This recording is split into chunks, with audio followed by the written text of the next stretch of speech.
안녕하세요. 저는 최근에 이쁜 딸을 출산하게 된 결혼 2년차 30대 중반 여자입니다. 좋은 소식을 여러분들께 전해드려야 하는데 출산 직후 너무 가슴 아픈 일들을 겪게 돼서 사연을 신청하게 되었습니다. 저희 부부는 결혼을 하자마자 남편과 아이 계획을 가지려 했었지만 생각했던 것보다 임신이라는 게 쉬운 문제는 아니었어요. 그리고 제가 임신이 되지 않자 시모는 몸에 문제가 있는 거 아니냐고 산부인과에서 검사를 받길 원했어요. 그 이유는 처음 인사를 드리러 갔을 때 시부모님께 바로 아이를 가질 계획이라고 말씀드렸는데 차질이 생기게 되면서 시모는 저에 대한 불만을 털어놓았어요. 시부는 시모에게 조급해하지 말라고 했지만 제 몸에 문제가 있는 것 같다며 불편한 시선을 보내길래 저 또한 불안해졌었죠. 옆에 있던 남편은 걱정할 거 없다고 편을 들어줬지만 계속해서 임신이 되지 않다 보니 걱정이 너무 많았어요. 그래서 산부인과에 찾아가 몸에 문제가 있는지 확인을 해보게 되었습니다. 그런데 걱정했던 거와 달리 충분히 임신을 할 수 있는 몸이라는 말을 들을 수 있었어요. 충분히 건강한 몸인데 왜 아이를 가질 수 없냐고 물어보니 의사는 여러 가지 환경적인 요인이 있을 수도 있다며 크게 걱정하지 않아도 되니 몸 관리만 잘한다면 충분히 아이를 가질 수 있다고 심적 여유를 가지라면서 남편의 건강 상태도 확인해 보길 권했습니다. 다행히 남편의 몸에도 큰 문제는 없었습니다. 이 소식을 듣게 된 시모는 다시 한번 서둘러 손주를 볼 수 있게 노력해 달라면서 저에게 부담을 줬지만 최대한 편하게 생각하려 했어요. 다행히 몸에 문제가 없다는 말에 열심히 운동하면서 최대한 건강한 몸을 만들기 위해 정말 많이 노력했어요. 그런데 제 몸은 아이를 가지기 위해 최적화가 되어 있는데도 원하는 임신은 계속해서 실패를 이어나갔습니다. 아들 손자 하나 낳아달라는 건데 어떻게 임신했다는 소식조차 들을 수가 없는 거니? 벌써 어영부영 1년이나 지나갔다. 도대체 언제까지 기다려야 하니? 엄마, 오늘 오라고 한 게 잔소리 하려고 그런 거예요? 심적으로 스트레스를 많이 받게 되면 임신도 많이 힘들어진다잖아요. 몸이 체질적으로 많이 예민한 것 같다고 했었어요. 그러니까 엄마가 하는 잔소리가 이 사람한테는 엄청난 스트레스로 올 수가 있다는 거예요. 누가 제일 힘들지 뻔히 알고 있으면서 위로 좀 해줄 수 있는 거잖아요. 이 사람한테 계속 안 좋은 말만 할 거면 다음부턴 오라고 하지도 말아요. 어느 누가 상처되는 말을 듣고 싶겠어요? 기분도 별론데 그만 일어날게요. 내가 오죽하면 이런 말이 나오겠어? 엄마도 하루 이틀 참고 넘어간 것도 아니고 1년이나 참고 있었는데 쓴소리 정도는 당연히 할 수 있는 거지. 당신 그 주둥아리 때문에 임신 될 것도 안 되겠어. 며느리 속이 제일 타들어갈 텐데 제발 하루라도 조용히 좀 넘어가면 안 돼? 요즘 당신 입에서 쓸데없는 말이 나올까봐 얼마나 불안한 줄 알아? 그냥 입을 다물고 있어. 그게 가족을 위한 길이야. 저녁 먹은 거 체하겠다. 볼일 다 봤으니 너희들 이제 그만 돌아가 봐라. 어딜 가? 아직 내 말 끝나지도 않았는데 나는 너한테 기회를 많이 줄 수 없다. 올해에도 임신이 안 된다면 몸에 하자가 있다는 걸로 알 테니까 그땐 내 아들과 결혼생활 정리해라. 너 때문에 집안의 대가 끊길 수는 없잖니. 시간이 지날수록 내 아들도 나이를 먹을 테고 재혼도 쉽지 않을 테니 올해가 마지막이라고 생각해라. 마음 같아선 내 가방에 있는 이혼 서류 바로 던져주고 싶다만 내 아들 봐서 넘어가는 거니 시간이 많지 않다는 거 명심해야 할 거야. 아이를 가질 수 없다는 게 죄인처럼 느껴졌었고 아무 말도 할 수가 없었어요. 남편과 결혼을 하기 위해 허락을 받으러 시댁에 인사를 드렸을 땐 아이 가지는 건 전혀 문제가 되지 않을 거라 생각했었어요. 주변에서만 봐도 아이를 계획하는 것보단 계획하지도 않았던 아이를 가지게 될 정도로 밥 먹듯이 임신이 되는 것 같아 보였는데 막상 제가 임신을 하려고 했을 땐 마음먹은 대로 되지 않아 너무 힘이 들었고 죄송스러워서 고개조차 들지 못했었습니다. 더군다나 시모가 저에게 마지막 기회라는 말을 했었을 땐 정신적인 스트레스가 최고조로 달했었어요. 그렇게 시댁에서 상처만 받고 집으로 돌아온 저는 결국 한참 동안 눈물을 쏟아내었고 남편은 당분간 시댁에 가는 건 저에게 안 좋을 것 같다며 그날 이후 시댁에는 아예 가지 않으려 했어요. 그렇다고 시모가 시댁에 오라는 말도 하지 않았습니다. 그만큼 서로가 많이 예민해져 있던 상태였던 거죠.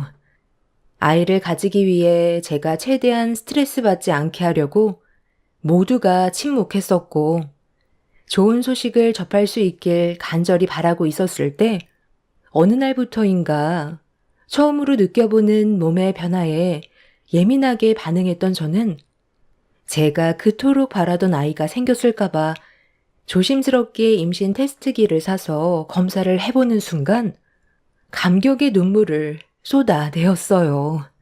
제 뱃속에 아이가 들어서게 된 거였죠.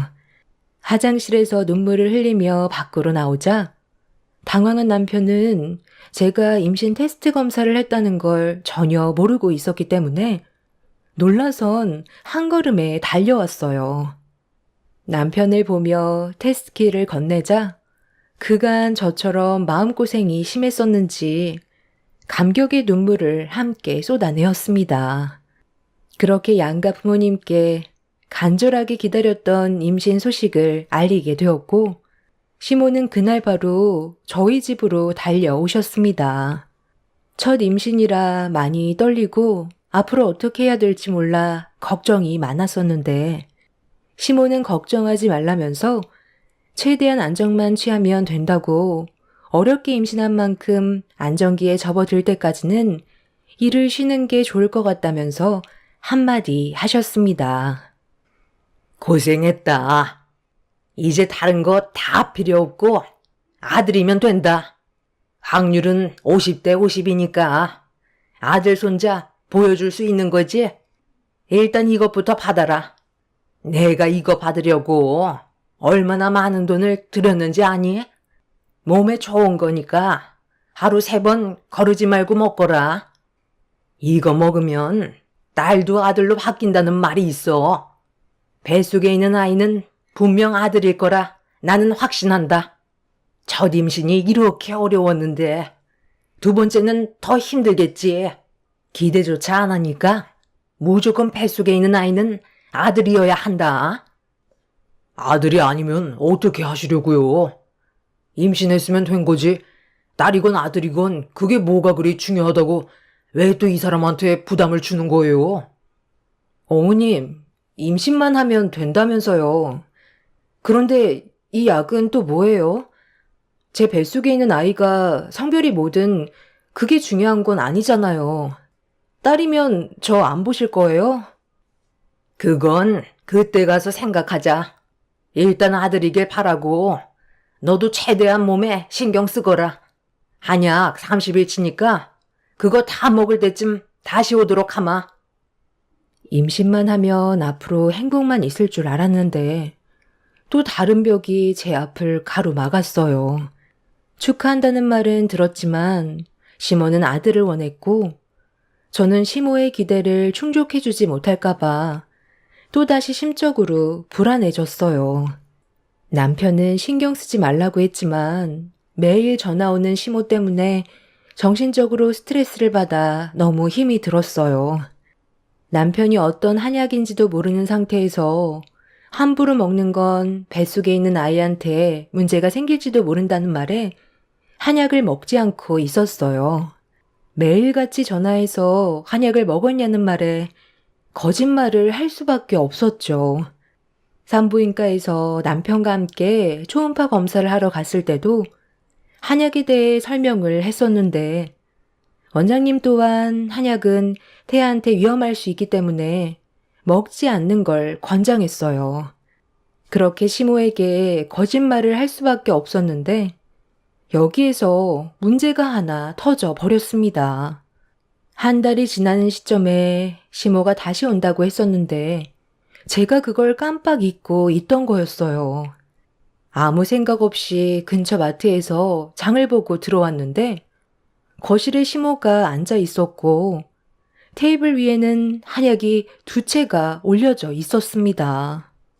그걸 보자마자 식은땀이 흐르기 시작했고 시모의 표정을 살피면서 와서 앉으라는 말에 조심스럽게 자리에 앉았습니다.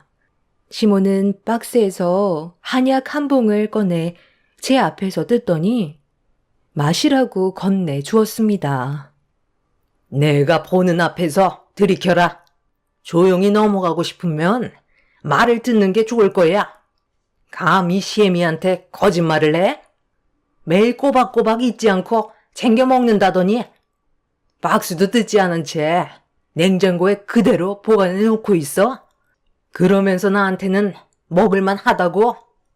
이게 얼마짜리인지 알기나 해? 한 달치가 무려 300만 원짜리야. 어머님, 흥분하지 마시고요. 제 말 좀 들어보세요. 저도 어머님이 주신 거 챙겨 먹고 싶었는데요. 산부인과에서 물어보니까 한약이 아이한테 어떤 부작용이 생길지 모르기 때문에 조심하는 게 좋을 것 같다고 하길래 혹시라도 안 좋은 일이 생기면 안 되니까 최대한 신중하려고 했던 것 뿐이었어요. 기분 많이 상하셨겠지만 제 입장도 좀 이해해 주세요. 첫 임신에 정말 힘들게 아이가 들어섰는데 건강하게 세상 밖으로 나와야 하잖아요. 미리 말씀드리고 싶었는데 어머님 목소리가 너무 들떠 있는 것 같아서 제 입이 떨어지지가 않았어요. 많이 서운하시겠지만 아이를 먼저 생각해 주시면 안 될까요? 건강하게 세상 밖으로 나오는 게 우선이잖아요. 이 한약 먹고 아들 안 낳은 사람이 없단다. 그간 잘 먹고 있는 줄 알고 그래서 가져왔는데 내 성의를 무시해? 거기에 더해 거짓말까지 했으면 그동안 나를 어떻게 생각하고 있었는지 뻔히 알게 됐는데 서운한 것보다 화가 나는 건 당연한 거다. 너 지금 내가 보는 앞에서 그 한약 안 먹으면 오늘 조용히 넘어가지 않을 거야. 어떻게 나를 속일 수가 있는 거지? 그동안 잘 먹고 있는 줄 알고 힘들게 예약해서 300만 원 주고 한약도 지어왔는데 시애미한테 감히 뻥을 쳐? 시모는 건네받은 한약을 빨리 들이키라며 목소리를 점점 더 크게 높이기 시작했어요. 무서운 얼굴로 저를 노려보는데 이 상황을 어떻게 지혜롭게 헤쳐나가야 할지 몰라 너무 당황스러웠어요.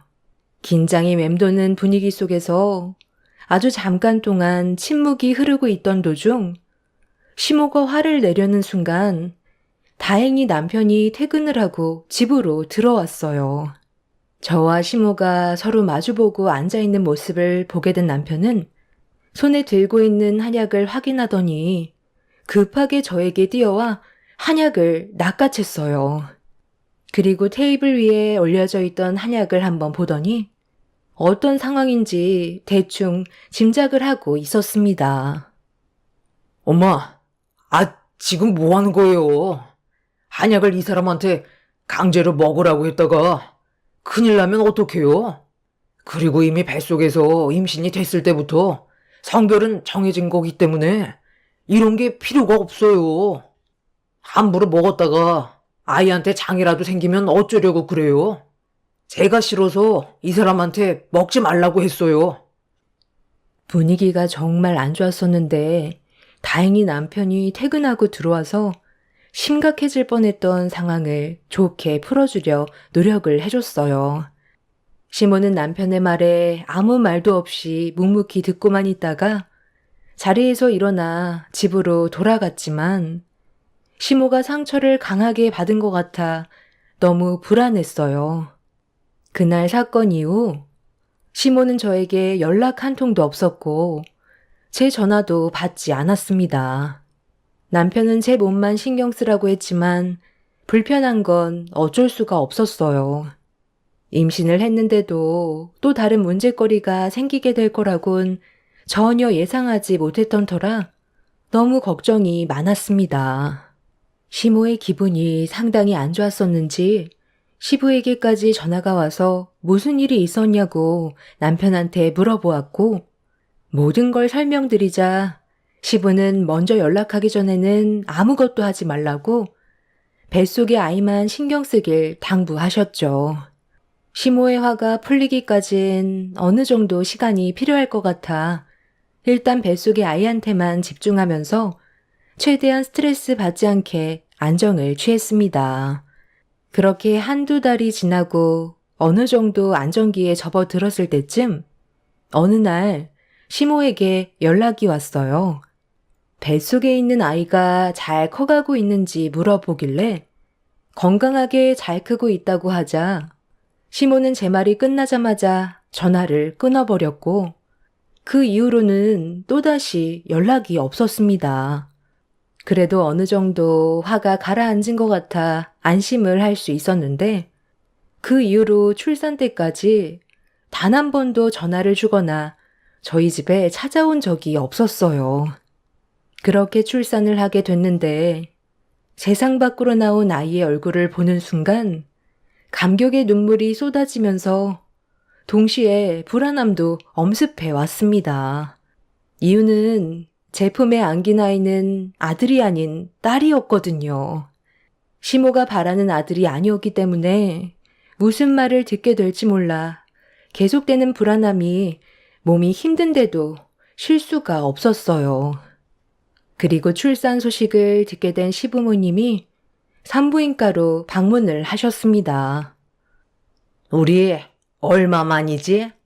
거의 10개월 꽉 채워서 만났지? 그럼 우리 손자 얼굴 좀 볼까? 지금 안고 있는 손자 얼굴 좀 보자니까. 시애미한테 안 건네줄 거니?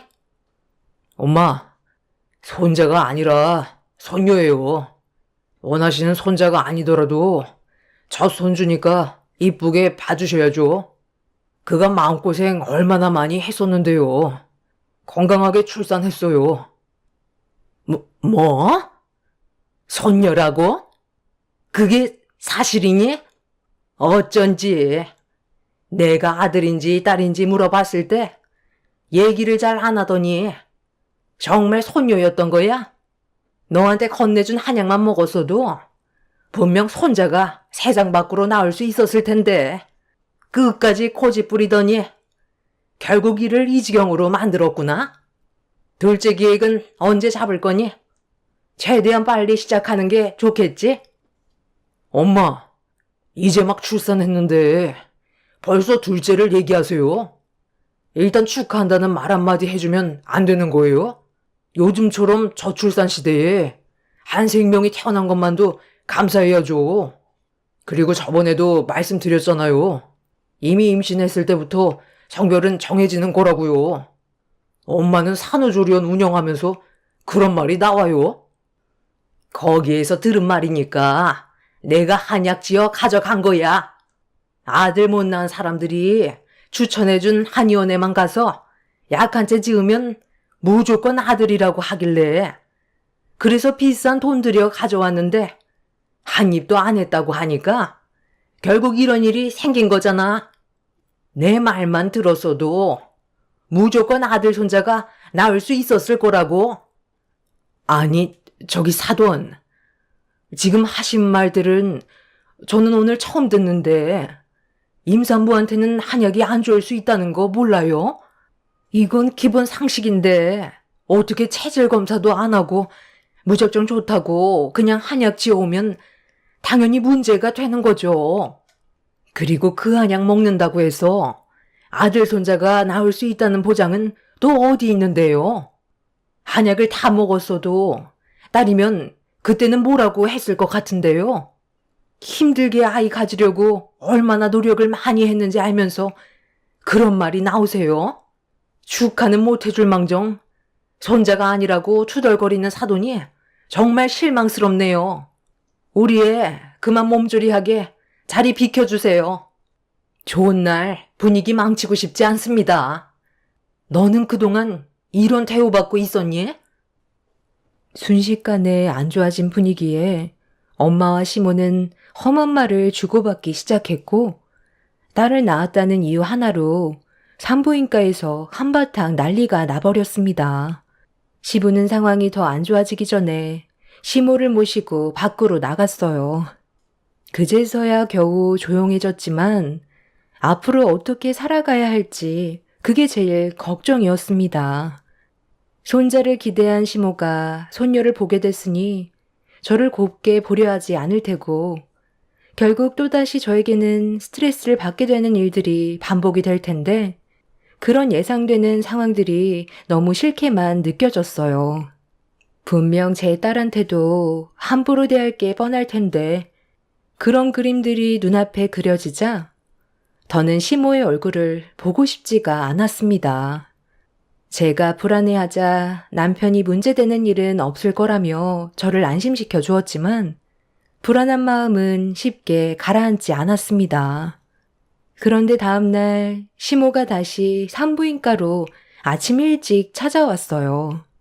가족 모두 자리에 없어서 시모와 단둘이 있게 되는 게 너무 무서웠고 제 딸한테 어떻게 할지도 모를 불안함에 경직된 얼굴로 시모를 바라봤는데 저를 보자마자 웃는 얼굴로 전날의 일들에 대해 미안하다면서 시모가 운영하는 산후조리원에서 몸조리하는 게 어떻겠냐는 의견을 주었어요. 그렇잖아도 산후조리원에서 도움을 좀 받을 생각이었는데 시모가 딸 손녀라 절대 반대할 줄 알았던 조리원 초대에 저 또한 어느 정도 기분이 풀릴 수 있었어요. 시모가 기분이 풀리지 않았다면 운영하고 있는 조리원에 들어가는 건 아예 꿈도 꾸지 못했겠죠. 그리고 그때 마침 잠깐 외출을 하고 들어온 엄마가 볼일이 끝났는지 들어오셨습니다. 시모는 엄마한테 제 몸조리를 위해 운영하고 있는 산후조리원에서 관리를 받게 해주겠다며 대화를 이어나갔어요. 엄마는 괜찮다고 했지만 시모의 끈질긴 설득 끝에 결국 저는 산후조리실로 자리를 옮기게 되었습니다. 그렇게 호화스러운 산후조리원에서 몸조리를 받을 수 있었는데 그날 저녁 식사가 나오는 순간 뭔가 느낌이 좋지 않았고 전혀 상상하지 못했던 충격적인 일들이 제 눈앞에 펼쳐지면서 경악을 하고 말았습니다. 아가, 그동안 정말 고생 많았다. 내 집처럼 편하게 지내고 이건 내가 직접 준비한 특별 산모식이거든. 몸에 좋은 것들로만 골라서 넣었으니까 아마 너도 만족할 거다. 모유 수유하는데 이 정도는 먹어야 든든하지. 조유가 얼마나 중요한지 너도 잘 알고 있지? 음식 다 식기 전에 서둘러 먹거라. 어머님, 그런데 이거 무슨 냄새예요? 처음 맡아보는 냄새라 좀 당황스러워서요.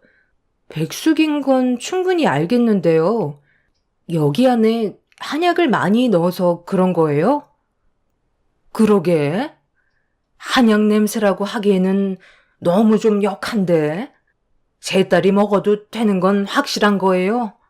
음식에다 이상한 걸 넣거나 한 건 아니죠? 어떻게 만들었는지 알 수 있나요? 아유, 건강에 좋은 건 다 때려 넣었다니까요. 제가 설마 이상한 걸 집어넣었겠어요? 걱정 말고 믿고 먹어도 됩니다. 예, 뭐하고 있어? 원래 좋은 음식일수록 맛이 없는 거야. 이거 먹어야 수유량도 많아질 수 있는 거라고. 너 축하해 주려고 몇 시간 동안 힘들게 만든 건데 심희성이를 또 무시하는 거니? 제가 머뭇거리자 시모가 많이 서운했는지 표정이 굳어지길래 어쩔 수 없이 한 숟갈을 뜨는 순간 저도 모르게 입에 들어가게 된 음식을 뱉어버렸어요. 너무 역해서 깜짝 놀랐는데 상당히 쓴맛이 강했습니다. 제가 당황해서 시모의 얼굴을 쳐다보고 있는데 빨리 먹으라며 시모가 직접 한 숟갈 떠서 저에게 주길래 이건 정말 아닌 것 같아 고개를 돌려버리자 갑자기 시모는 엄마가 옆에서 보고 있는데도 손으로 제 얼굴을 잡더니 들고 있던 숟가락을 입으로 우겨 넣었습니다. 순간적으로 일어난 돌발 상황에 엄마는 뭐 하는 짓이냐고 소리를 질렀고 저는 캑캑거리면서 입안에 있던 음식을 개어내고 있는데 시모는 옆에서 말리는 엄마를 강하게 밀치더니 준비해오는 음식을 다 먹지 않는다면 제 딸을 절대 보여줄 수 없다면서 갑자기 180도 변화된 모습을 보여줬어요. 음식 안에 뭐가 들어간 건지 알 수도 없는 상태에서 시모가 마구잡이로 제 입에 음식을 집어넣으려 하자 화가 머리끝까지 올라온 저는 엄마를 패대기친 모습에 더 이상 참을 수 없어 제 앞에 올려져 있던 음식을 사정없이 엎어버리면서 있는 힘껏 소리를 질렀어요. 바닥에 내동댕이 쳐진 음식을 멍하니 바라보고 있던 시모는 핸드폰을 들어 갑자기 어디론가 전화를 걸었습니다. 그런데 수화기에서 들려오는 통화 내용에 경악을 하게 되었고 엄마는 바닥에 펼쳐진 음식의 정체를 알게 된 순간 실신까지 하셨어요. 시모가 준비해온 음식은 소주로 만든 음식이었습니다.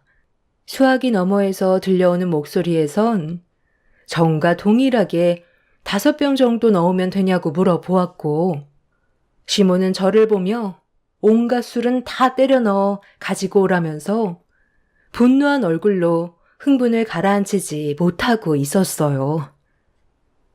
지금 제정신이에요? 어떻게 모유수유하는 저에게 술이 들어간 음식을 먹으라고 할 수가 있어요? 저런 음식을 먹고 모유수유를 하게 되면 큰일 나는 거 알면서 지금 무슨 생각으로 이런 짓을 저지른 건데요? 이건 범죄라고요. 당신 진짜 제정신이야? 그리고 저 그만 퇴소할게요. 가긴 어딜가? 딸 낳은 죄인 주제에 뭘 저랬다고 두 발로 나갈 생각인 건데? 내가 손자를 원했지 손녀를 원했어?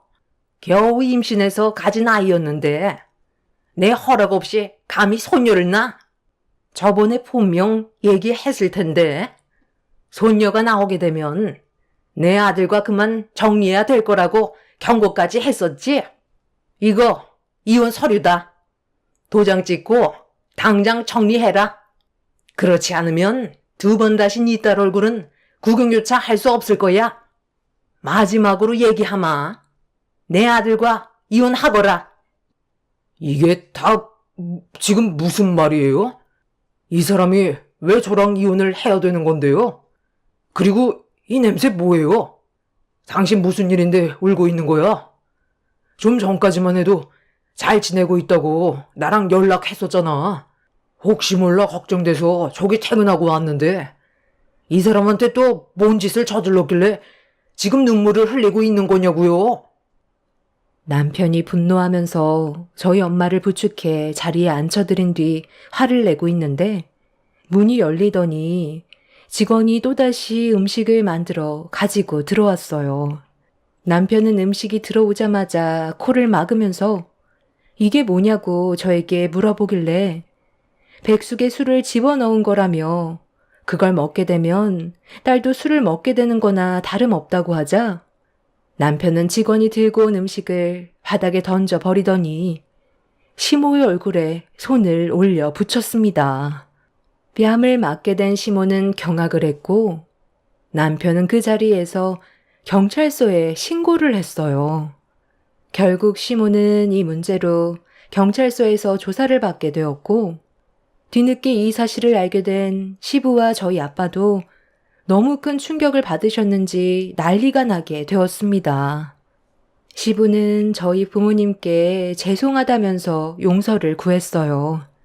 다행히 음식을 먹지 않아 문제되는 건 없었지만 손녀도 남편의 자식인데 손자가 아니라는 이유 하나로 충격적인 일을 저지를 거라곤 정말 상상조차 하지 못했었죠.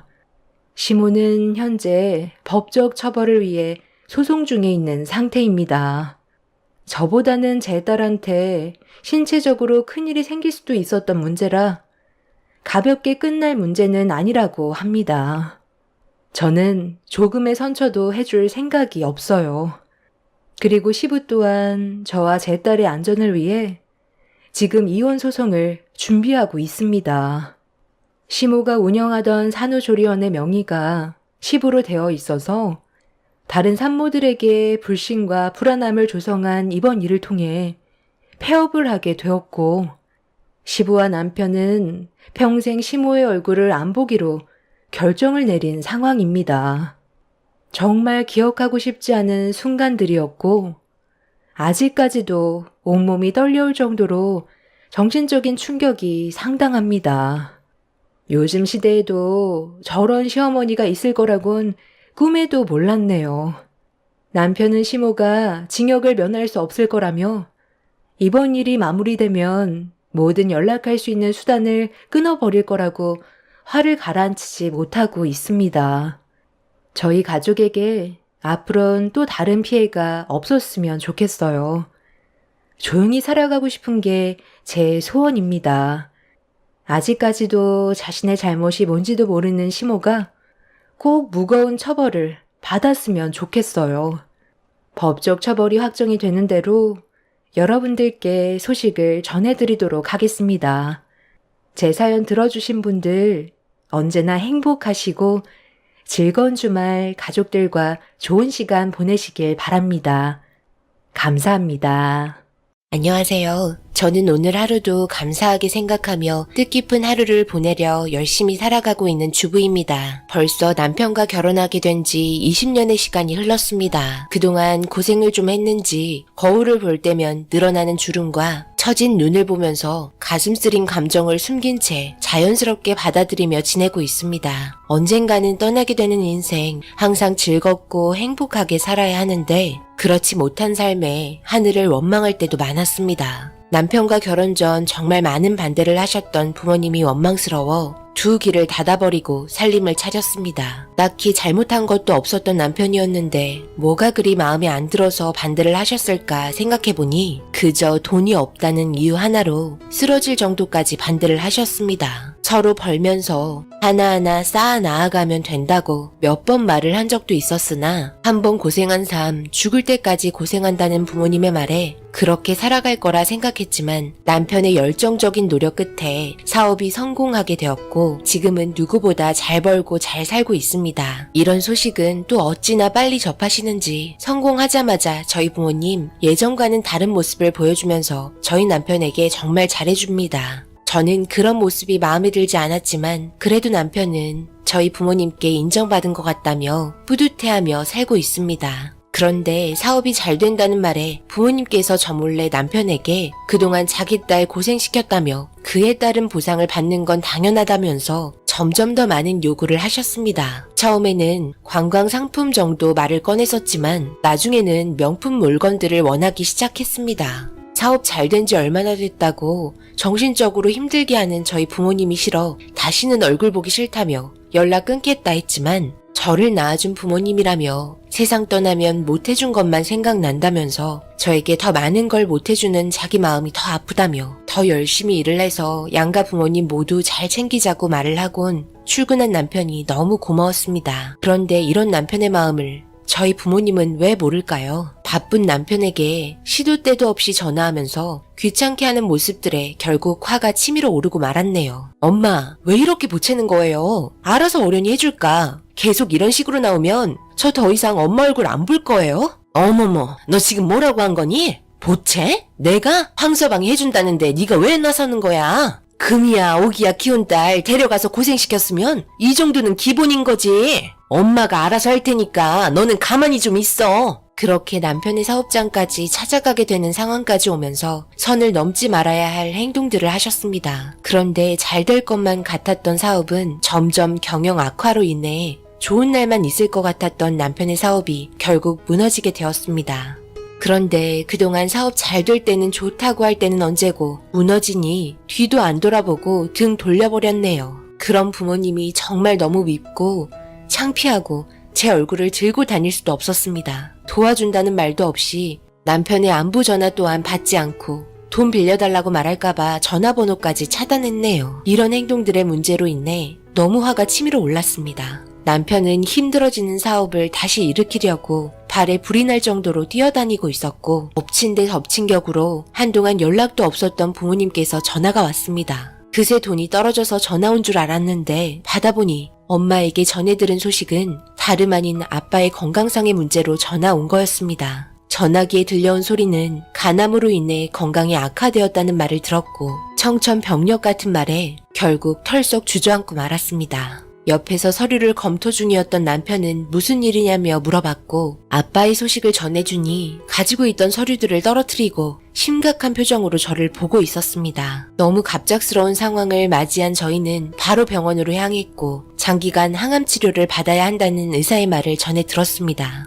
남편 사업도 주저앉게 되는 상황까지 오게 되었는데 엎친 데 덮친 격으로 아빠의 간암까지 신경을 써야 하는 문제까지 발생이 되니 정신적으로 너무 힘들어 버틸 수가 없었습니다. 그토록 밉고 싫었던 부모여도 이런 상황이 생겨버리니 그래도 낳아주신 부모님이라고 아빠가 너무 걱정이 되었습니다. 그렇게 아빠는 병원에서 항암 치료를 받으며 많은 검사를 받았고 남편은 집에 들어오는 시간이 없을 정도로 정말 바쁘게 움직이며 먹고 살려고 발버둥 치고 있었습니다. 저는 밀린 집안일을 하면서 남편의 셔츠를 다려서 장롱 속에 정리하고 있는데 툭 하고 떨어지는 하나의 서류 봉투를 발견했고 생각지도 못한 장소에서 나온 물건이라 궁금해서 밀봉되어 있는 걸 뜯어보게 되었습니다. 그런데 그 안에 있던 서류는 저를 더욱더 미치게 만들고 말았습니다. 서류 봉투를 끌어안고 한참을 울었고 다시 확인하고 또 확인해봐도 남편 이름이었습니다. 그 안에 적힌 내용은 다름 아닌 간 이식과 관련된 서류들이었습니다. 아빠가 간 이식을 받으면 어느 정도 회복이 됨과 동시에 정상적인 생활을 할 수 있다는 말을 전해 들었지만 항암 치료로도 회복될 수 있기 때문에 경과를 좀 더 지켜보자는 의사의 말에도 남편은 저 몰래 혹시 모를 일을 대비해 준비하고 있었습니다. 저와 한마디 상의도 없이 이런 식으로 혼자 결정해서 일을 진행했다는 거에 저는 너무 서운했고 마침 집에 들어온 남편이 제가 장롱 앞에서 주저앉아 울고 있고 한쪽 손에 서류 봉투를 들고 있는 모습을 보곤 저에게 달려왔습니다. 이런 문제를 어떻게 나와 상의 한마디도 없이 혼자서 알아보고 결정할 수 있는 거야? 내가 남이야? 평생을 함께해야 할 배우자인데 어떻게 이런 걸 숨기냐고. 안 그래도 두 팔 걷고 뛰어다니는 사람이 몸도 성치 않으면 앞으로 나와 우리 자식들은 어쩌란 말이야. 여보, 그래도 아버님 몸 더 안 좋아지기 전에 뭐라도 해드려야 할 것 같아서 검사받게 되었어. 마침 혈액형도 같아서 수술 진행을 할 수 있다고 말하더라고. 아직 당신 말고는 아무도 몰라. 항암 치료하는 것보다 간 이식을 하는 게 오히려 회복하는 데는 더 빠르다고 하더라고. 당신은 아버님과 혈액형이 다르니까 힘들잖아. 그래서 지금 수술을 진행하겠다고? 지금 장난해? 사업 문제도 현재 얼마나 중요한 시기인지 몰라? 항암 치료로도 회복될 수 있다고 말하고 있으니까 너무 급한 판단하지 말아줬으면 좋겠어. 시부모님께서 이런 말 들으면 퍽이나 좋아하겠다. 다시는 내 앞에서 간 이식하겠다는 말 절대 꺼내지 마. 알겠어? 그렇게 남편과 한참을 싸우게 되었고 이 문제에 있어 더 이상 남편은 말을 꺼내지 않았습니다. 그런데 병문안을 가게 된 날 아빠는 남편의 이런 모습도 모르고 남편의 사업이 안 돼서 스트레스 받아 자기가 이렇게 됐다며 아빠의 몸 상태를 남편에게 떠넘기며 화풀이를 하셨습니다. 갈 때 되면 사람 변한다더니 상처되는 말들만 골라하면서 더 심각하게 대하셨습니다. 그런 아빠의 모습이 너무 서운해 남편이 아빠를 얼마나 많이 신경 쓰고 있는지 말해주고 싶어 입을 열려고 하는 순간 남편은 고개를 절레절레 흔들며 저에게 눈짓으로 하지 말라고 말을 하고 있었고 그 상태에서 저는 결국 눈물을 흘리며 병실에서 뛰쳐나오게 되었습니다. 씁쓸한 표정으로 저를 따라오던 남편은 몸이 아프면 원래 예민해진다면서 저를 위로해 주었고 항상 남편에게는 미안해해야만 하는 제 자신이 너무 싫게 느껴졌습니다. 그렇게 병원에서 항암 치료를 받고 계셨던 아빠는 생각보다 치료가 더디게 되면서 상태는 점점 악화가 되었고 결국 간이식만이 아빠의 상태를 호전시킬 수 있다는 말에 기증자를 기다리게 되었습니다. 지금 상태에서는 일부만 이식을 해도 생활할 수 있다며 시간을 가지고 기다려보자고 의사는 말했고 아빠의 상태는 점점 위독해지고 있었습니다. 남편은 저에게 언제까지 기증자가 나올 때만 기다리고 있을 거냐며 조건이 맞는 자기가 앞에 있는데 망설일 필요 없다면서 계속해서 저를 설득시키고 있었습니다. 남편의 말을 완강히 거부했고 시간이 흐르면 흐를수록 기증자가 나오지 않자 남편은 더더욱 불안해하고 있었습니다. 저는 도무지 이해가 안 돼 남편에게 물어봤습니다. 자기 아버지도 아닌데 왜 이렇게까지 하려 하냐고 말을 하니 살아계실 때 옆에 있으면 모르지만 그 사람이 떠나고 빈자리가 생기면 그때 돼서 후회하게 된다는 말을 하면서 저를 낳아준 부모도 똑같은 부모이고 떠나고 나서 땅을 치면 뭐하냐며 마음의 준비를 하고 있었습니다. 그렇게 남편은 의사와 예전의 상담 기록을 통해 기증 준비를 하게 되었고 모든 절차를 끝낸 상태에서 시부모님께서 이 사실을 아시고 병원에 오셔서 절대 안 된다며 난리를 치셨지만 벌써 남편을 아무도 말릴 수 없는 상태가 되었습니다. 아빠는 이 사실에 과거에 자기가 했던 행동들 때문에 그런지 남편의 얼굴조차 보지 못했고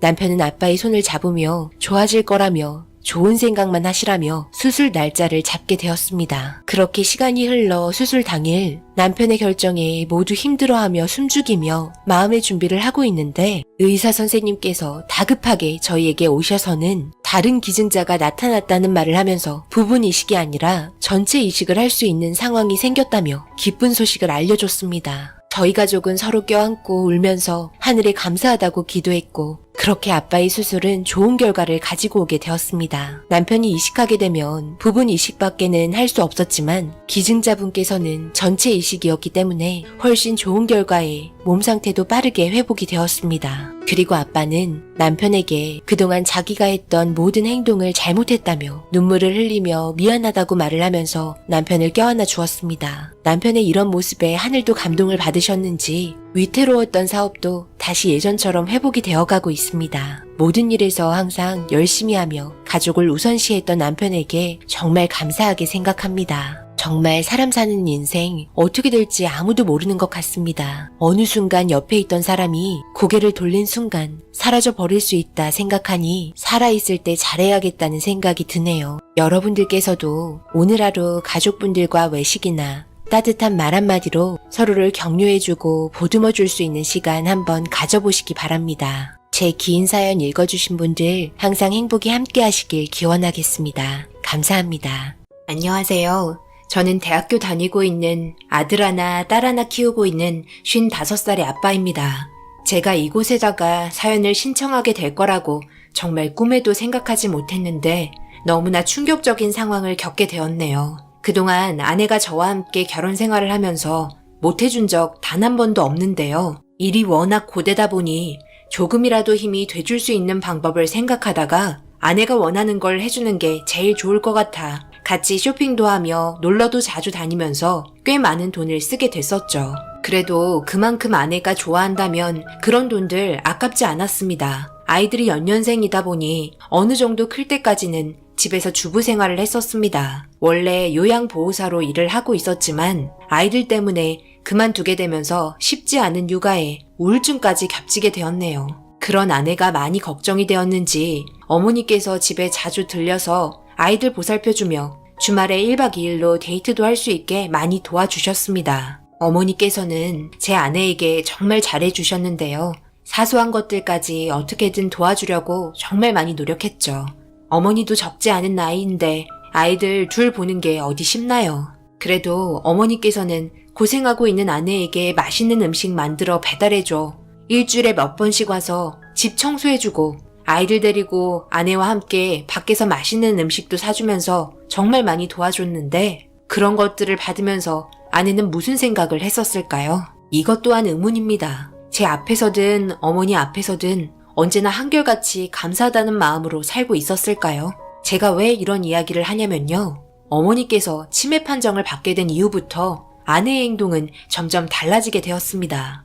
아이들이 대학교에 다니는 시점부터 요양보호사로 다시 일을 하기 시작했는데요. 어머니를 아내가 일하는 곳에 모시면 한결 마음도 편할 것 같다고 부탁을 하니 긍정적으로 받아들여 줬습니다. 치매가 처음부터 심하게 온 건 아니에요.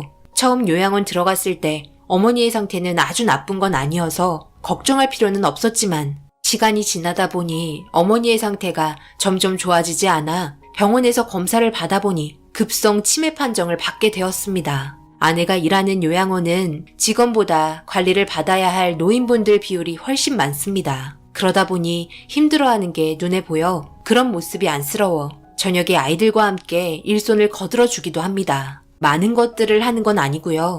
침실 정리 정돈이나 화장실 청소 정도 도와주는데요. 이런 사소한 거 하나하나에도 정말 많은 도움이 된다는 아내의 말에 그래도 어머니 돌봐드리는 데 있어서 조금이나마 도움이 될 수 있다면 이렇게라도 해주고 싶었습니다. 저도 사업을 하는 입장에서 시간을 빼는 게 쉽지 않았지만 자식 입장에서 어머니를 요양원에 보낸다는 게 씁쓸했습니다. 보호를 해드려야 하는데 그렇지 못한 상황들이 너무 가슴이 아팠습니다. 나중에 저도 자식들에게 피해주지 않게 요양원 신세를 져야 한다는 여러 가지 감정들이 복잡하게 다가오자 현재 받아들일 수밖에 없는 상황들이 참 안타까웠네요. 그래도 아내가 일하는 요양원에 어머니를 모셨다는 것 하나만으로 많은 위안이 되었습니다. 그런데 제가 아내를 너무 믿었던 걸까요? 어떻게 이런 일들을 저지를 수 있는지 너무나 가슴이 아프고 아내에 대한 배신감은 정신적으로 많은 충격을 주었습니다. 평판 좋기로 노인분들께 소문이 잦아있던 아내는 누가 봐도 착실하고 이쁘고 천사 같았는데 도대체 무엇이 문제였길래 이렇게까지 했는지 이해할 수가 없었네요. 얼마 전 일이 좀 일찍 끝나 아내에게 전화 후 퇴근 시간에 맞춰 요양원에 도착을 했었습니다. 예상 시간보다 좀 빨리 도착하게 되면서 어머니 얼굴도 볼 겸 요양원 건물로 들어가려고 하는데 분리수거하는 곳으로 아내가 순식간에 지나가는 모습을 보게 되면서 방향을 틀어 분리수거장으로 발걸음을 옮겼습니다. 하지만 무언가를 하고 뒷문 계단으로 빠르게 올라가는 아내의 뒷모습을 보곤 퇴근 시간이라서 그런지 바쁘게 움직이는 것 같아 방해하고 싶지 않아 부르지 않았네요. 뒷문은 직원 외 일반인은 출입할 수 없어서 정문으로 다시 발걸음을 옮겼고 요양원에 들어가 어머니께 인사를 드리려고 하는데 아내가 어머니 얼굴을 대야에 물을 받아 수건으로 닦아주고 있길래 가까이 가보니 빨갛게 달아오르시고 붉은 반점들이 많이 생겼길래 너무 놀라 제가 온 줄도 모르고 얼굴을 닦고 있는 아내에게 무슨 일이냐고 물어봤습니다. 여보, 어머니 얼굴 갑자기 왜 이런 거야? 뭘 잘못 드신 거야? 술 마신 사람처럼 빨갛게 달아오르셨네? 붉은 반점은 또 왜 이리 많아? 글쎄, 나도 잘 모르겠어. 요즘 어머니께서 치매가 너무 심해지셔서 통제가 안 돼. 다른 분들도 보살펴야 해서 어머님을 집중적으로 돌봐드리기에는 내가 너무 힘드네. 퇴근해야 하는데 이런 상황이 또 생기게 되니 요즘에는 요양보호사 일을 다시 한 게 후회되기도 해. 그래도 어머님께서 요양원에 계시는데 내가 그만두면 마음이 놓이지 않아서 이제는 그만둘 수도 없어. 당신이 정말 고생이 많다. 내가 해줄 수 있는 게 별로 없네. 일단 어머니 얼굴 내가 닦아드릴 테니까 당신은 퇴근 준비해. 그렇게 아내는 퇴근 준비를 하려고 들어갔고 어머니 얼굴을 닦으며 너무나 달라진 모습과 저를 알아보지 못하는 모습에 가슴이 아파 눈물을 흘리고 있는데 어머니께서 제 머리를 쓰다듬어 주셨습니다. 그러더니 울지 말라며 옆에 놓여있던 물티슈 한 장을 꺼내 제 얼굴을 닦아주는데 물티슈에서 지독한 냄새가 나자 저도 모르게 인상을 찌푸리며 어머니께서 제 눈물을 닦아주던 물티슈를 뺏었습니다. 다시 한번 맡아봐도 이상한 약품 냄새가 너무 지독하게 올라와 버리고 있는데 때마침 아내가 퇴근 준비를 마치고 제가 있는 곳으로 오더니 물티슈를 만지고 있는 손을 보곤 화들짝 놀라면서 만지지 말라고 난리를 치고 있었습니다. 침에 걸린 어머니께서 물티슈 안에 농약을 넣었다며 도대체 어디서 농약을 발견한 건지 모르겠다며 이해할 수 없는 표정으로 물티슈를 통째로 쓰레기통에 넣었습니다. 일단 화장실에서 얼굴을 씻고 나오는데 아내가 어머니께 무서울 정도로 째려보면서 뭐라고 하고 있었습니다. 그 모습이 저에게는 너무 당황스러울 정도로 낯설게 느껴졌네요. 결혼한 이후 처음 보는 아내의 얼굴 표정이었는데 그 눈빛은 어머니를 향한 증오만 있었습니다. 분위기가 별로 좋지 않은 것 같아 중재시키려 가고 있는데 아내가 쓰레기통에 있던 물티슈를 다시 챙기더니 침대 옆에 있는 물건 보관함에 다시 넣는 걸 보게 되었고 일단 이해할 수 없는 행동을 신경 쓰지 않고 지쳐있는 아내를 불러 다른 직원분들에게 잘 부탁한다는 말을 하곤 저희는 퇴근을 했습니다. 그렇게 차를 타며 아까 아내의 표정을 봤다고 털어놓으며 힘들어하는 얼굴 표정을 보고 안타까워 위로해 주었네요. 저녁 식사를 함께 하면서 너무 힘이 들면 일을 그만두는 건 어떻겠냐고 대화를 이어나갔지만 아무리 힘들어도 그동안 저희 가족을 위해 희생한 어머니를 등질 수 없다고 쓴웃음을 지으며 정 힘들면 그때 가서 얘기하겠다는 아내의 말에 아무 말 없이 손을 잡아주었습니다. 그렇게 저녁 식사를 끝내고 집에 들어와 많이 지쳤는지 아내는 어느 정도 집안 정리 후 씻고 바로 잠이 들었고 저는 다음날 해야 할 일들 때문에 서류를 정리하고 있는데 화장실이 급해서 방에서 나오자 자고 있는 줄 알았던 아내가 주방에서 무언가를 찢어 쓰레기통에 넣고 빠르게 안방으로 다시 들어가려고 하는 순간 저와 마주치면서 약간 놀란 듯 당황을 하다가 목이 말라서 잠시 나왔다며 아무렇지도 않게 들어갔습니다. 저는 화장실에서 볼일을 마치고 서재로 다시 들어가려 하는데 사람 심리라는 게 아내가 쓰레기통에 넣었던 게 무엇인지 궁금해졌고 냄새나는 뚜껑을 열어보니 영수증 종이가 잘게 찢어져 있었습니다. 그중 몇 개를 꺼내보니 꽤 많은 양의 농약을 샀길래 요양원에 있는 텃밭 때문에 샀나 보다 생각하며 그냥 넘어가려 하는 순간 가만히 생각해보니 요양원에는 텃밭이 없었습니다. 원래는 있었지만 치매가 있으신 분들께서 하도 헤집어 놔서 관리도 안 되다 보니 텃밭이 있던 자리에 개를 키우게 되었는데 갑자기 이렇게 많은 농약을 어디에 쓰려고 산 건지 이해할 수가 없었지만 아내가 일하는 곳이기 때문에 제가 알지 못하는 상황들도 있어 별 신경 안 쓰고 그렇게 넘어갔죠. 그렇게 며칠 후 지방에서 미팅을 하고 있는데 딸에게 전화가 계속해서 울리고 있어 무슨 일이 있는 것 같아 양해를 구하고 전화를 받았습니다. 딸, 아빠 지금 중요한 미팅이 있어서 회의하고 있는데 무슨 일이니? 급한 거 아니면 나중에 다시 통화할까? 아빠, 엄마가 이상해요. 오늘 잠시 엄마 도와드리고 저녁에 같이 외식하려 했는데 엄마가 할머니한테 이상한 짓을 하셨어요. 그게 무슨 말이야? 이상하다니. 할머니한테 무슨 짓을 했길래? 요양원에 도착했는데 엄마와 할머니가 없어서 직원분들에게 물어보니까 할머니 씻기려 샤워실에 갔다고 해서 도와드리려고 들어갔는데 엄마가 욕조에다가 농약을 넣고 계셨어요. 물이랑 섞어서 고무장갑으로 할머니 얼굴을 닦아드리고 있더라고요. 할머니께서 얼굴이 많이 따가운지 인상을 찌푸리고 있는데 아랑곳하지 않고 깨끗하게 씻어야 한다며 소리치고 계세요. 너무 놀라서 일단 아빠한테 전화한 거예요. 엄마 제정신이 아닌 것 같아요. 어떡해요 아빠?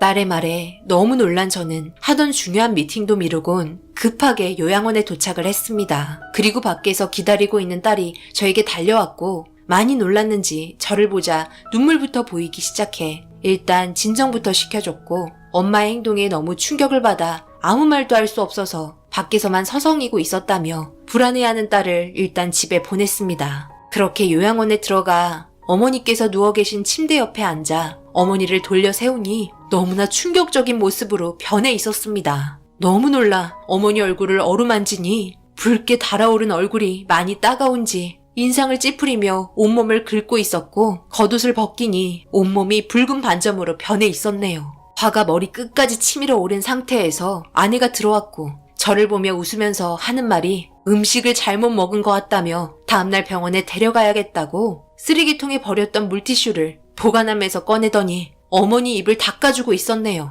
저는 아내의 손에 있던 물티슈를 뺏었고 냄새를 맡아보니 처음에 맡았던 그때 냄새와 똑같았습니다. 그리고 알게 됐죠. 이 냄새가 농약 냄새였다는 걸. 여보, 이게 지금 뭐 하는 짓이야? 왜 어머니께 이렇게까지 한 건데? 당신 지금 미쳤어? 그게 무슨 말이야. 내가 뭘 어떻게 했다는 건데? 어머님 몸이 너무 안 좋으셔서 신경 써서 돌봐드리고 있잖아. 나 힘든 건 안 보여?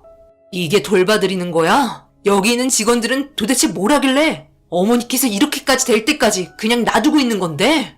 내가 전적으로 돌봐드린다고 했어. 다른 사람들 못 믿겠어서. 어머님 누구보다 내가 더 잘 알아. 잘 아는 사람이 어머니를 이 지경까지 만들어? 왜 이렇게까지 사람이 변한 거야? 내가 설아한테 무슨 말을 들었는지 알아? 당신 욕조에 농약 넣는 걸 봤대. 내가 쓰레기통에 있던 영수증 보고 별 생각 안 하고 있었는데 이러려고 이렇게 많이 산 거야? 우리 어머니가 당신한테 뭘 못했길래 이렇게까지 하는 건데? 이 문제는 그냥 넘어갈 수 있는 문제는 아닌 것 같다. 더군다나 이 요양원 정상적인 곳은 아니야. 지금 당장 경찰에 신고할 거고 당신이 잘못한 행동들에 대해서 충분히 벌 받고 나와. 물티슈로 그동안 어머니 얼굴 닦여드린 거야? 농약으로 적신 물티슈로? 이건 정말 사람이 할 짓은 아니지. 당신은 살인자라고?